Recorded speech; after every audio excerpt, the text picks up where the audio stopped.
Assalamualaikum warahmatullahi wabarakatuh. Perkenalkan, nama saya Hendrik Pradana. NPM saya 28, saya dari A119 Prodi PGSD. Di sini saya akan menjawab pertanyaan UAS PPKN yang diampu oleh dosen pembimbing saya, yaitu Bapak Beni. Di sini saya akan menjawab beberapa pertanyaan. Yang pertama yaitu saya sudah memilih 3 permasalahan, yaitu yang pertama polemik RUU HIP, yang kedua yaitu permasalahan Laut Cina, yang terakhir adalah peran WHO. Saya akan menjelaskan materi yang pertama, yaitu tentang polemik RUU HIP. Polemik RUU HIP ini saya akan menjelaskan secara garis besar. RUU HIP yaitu adalah rancangan undang-undang haluan ideologi Pancasila yang dimana pada rapat paripurna 17 Mei 2020 disepakati untuk dibahas atau menjadi RUU atas inisiatif DPR, karena di dalam RUU HIP ini terdapat beberapa poin yang akan mengerucutkan nilai-nilai Pancasila. Adapun isi pasal janggal dalam RUU HIP yang pertama yaitu tidak dimasukkannya TAP MPR nomor 25 tahun 1966 tentang pembubaran Partai Komunis Indonesia dan larangan setiap kegiatan untuk menyebarkan atau mengembangkan faham atau ajaran komunisme.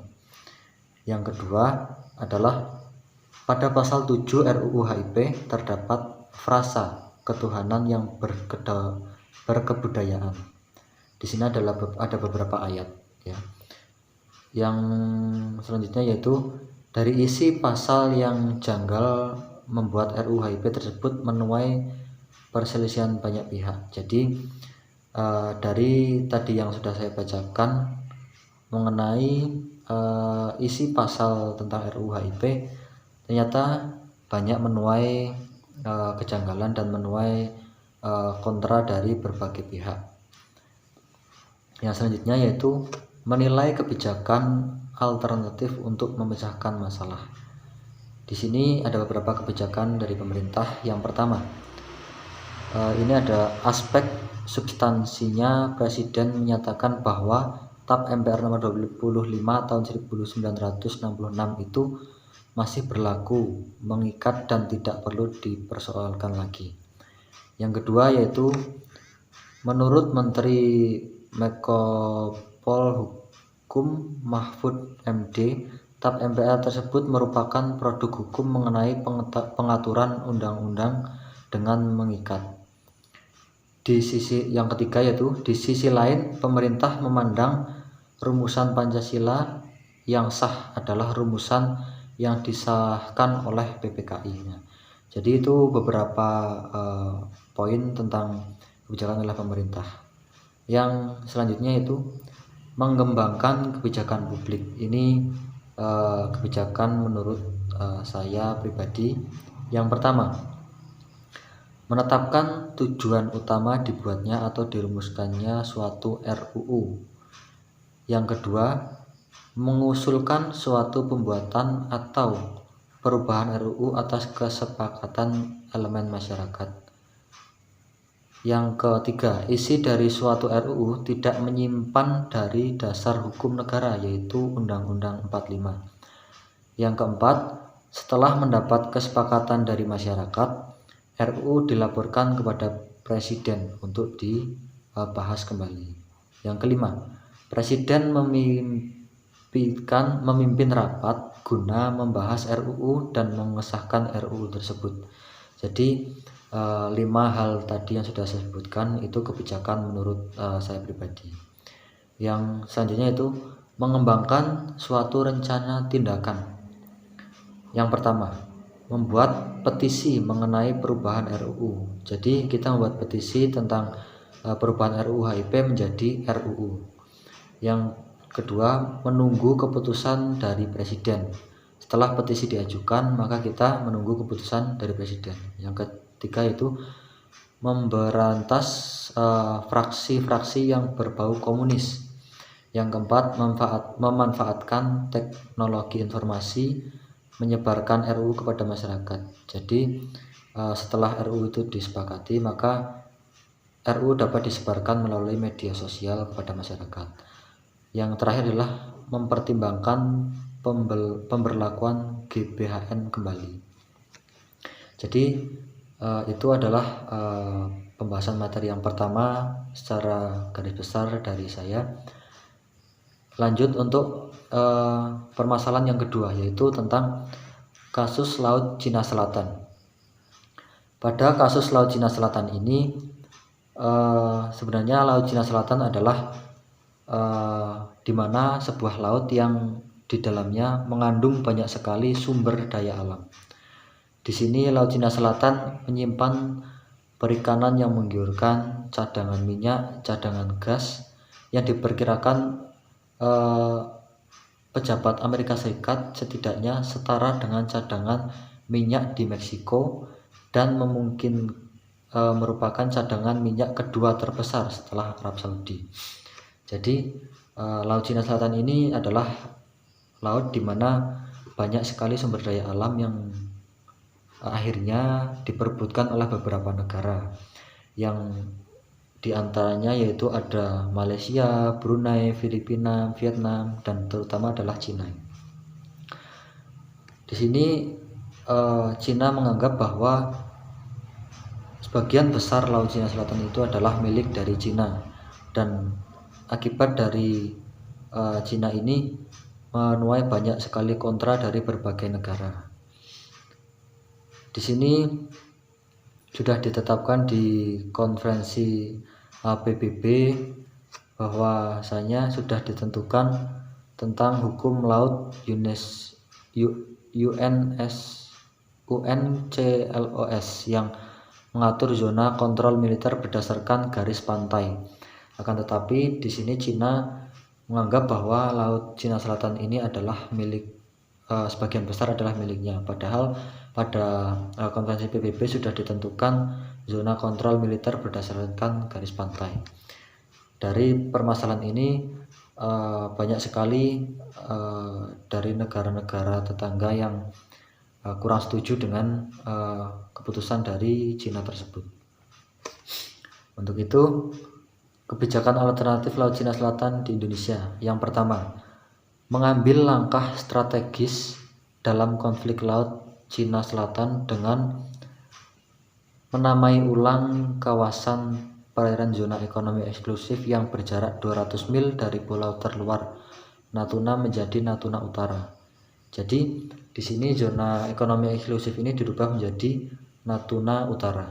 Yang kedua adalah pemerintah Cina menyatakan siap bekerjasama dengan negara-negara Asia. Jadi di sini pemerintah Cina bekerjasama dengan negara-negara tetangga untuk apa? Untuk menjaga kelangsungan dari Laut Cina Selatan. Yang selanjutnya adalah 5 langkah kerja menurut pribadi mengenai kasus Laut Cina Selatan. Menurut saya ini yang pertama adalah memperjelas serta menegaskan batas-batas. Jadi agar tidak terjadi konflik, maka batas dari Laut Cina Selatan ini harus dijelaskan dan harus ditegaskan kembali. Yang kedua yaitu menambah pasukan pertahanan. Untuk apa? Agar negara-negara tetangga yang ingin mengambil sumber daya alam dari Laut Cina Selatan akan lebih aman lagi. Yang ketiga adalah mendukung klaim Filipina bahwa Tiongkok atas daerah-daerah di Laut Cina Selatan tidak berdasarkan karena bertentangan dengan konferensi PBB. Jadi kita mendukung Filipina untuk mengklaim bahwa daerah-daerah di sekitar Laut Cina Selatan itu bukan milik Cina, akan tetapi sudah ditentukan oleh konferensi PBB. Yang selanjutnya yaitu membagi wilayah Laut Cina Selatan atas 3 perbatasan. Karena di sini ada beberapa negara yaitu Cina, Thailand, dan Filipina yang berkonflik, maka agar lebih sesuai dibagi menjadi 3 bagian. Yang terakhir yaitu mendorong adanya kerjasama antara negara-negara yang bersengketa mengenai penelitian ilmiah. Jadi agar tidak terjadi konflik, maka diadakanlah sebuah kerjasama seperti penelitian ilmiah, perlindungan lingkungan laut, pencegahan bencana, dan lain sebagainya. Yang selanjutnya yaitu 4 langkah kerja dalam mempengaruhi pemerintah. Yang pertama yaitu mengajukan kepada ASEAN sebagai jembatan antar negara. Jadi di sini ASEAN adalah sebagai penengah antara negara-negara yang berkonflik. Yang kedua, mengerahkan pasukan pertahanan. Di sini kita dari beberapa negara mengerahkan pasukan khususnya angkatan laut untuk menjaga keamanan.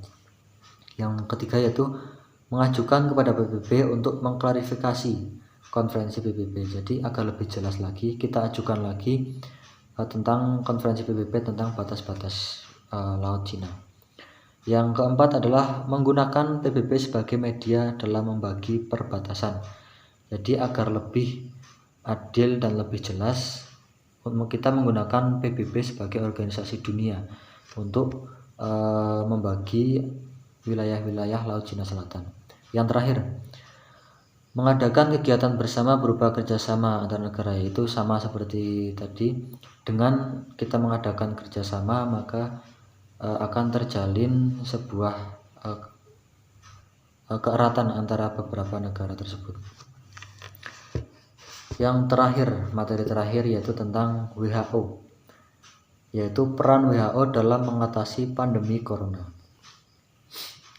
WHO yaitu merupakan sebuah organisasi kesehatan yang menangani virus corona di Cina. Yaitu WHO ini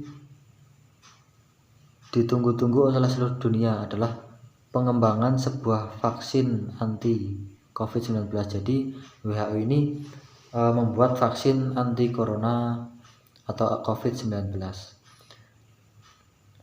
Jadi WHO ini menjadi sorotan dunia mengenai permasalahan COVID-19 ini. Menurut Budyo Susanto, sudah ada 115 kandidat vaksin di seluruh dunia dan 5 sudah memasuki tahap pengujian klinis. Di sini yang akan kami jelaskan yaitu tentang peran WHO. Yang pertama yaitu membangun negara-negara bersiap dan merespon seluruh staf WHO. Jadi WHO ini mengirimkan beberapa stafnya untuk dikirimkan ke beberapa negara yang terkena COVID-19. Yang kedua, memberikan informasi yang akurat. Selain WHO mengirimkan stafnya, di sini WHO juga memberikan informasi mengenai bagaimana cara menangani COVID-19 ini. Yang ketiga, memastikan pasokan vital mencapai petugas kesehatan. Di sini juga WHO mengirimkan beberapa pasokan vital untuk dikirimkan kepada staf kesehatan.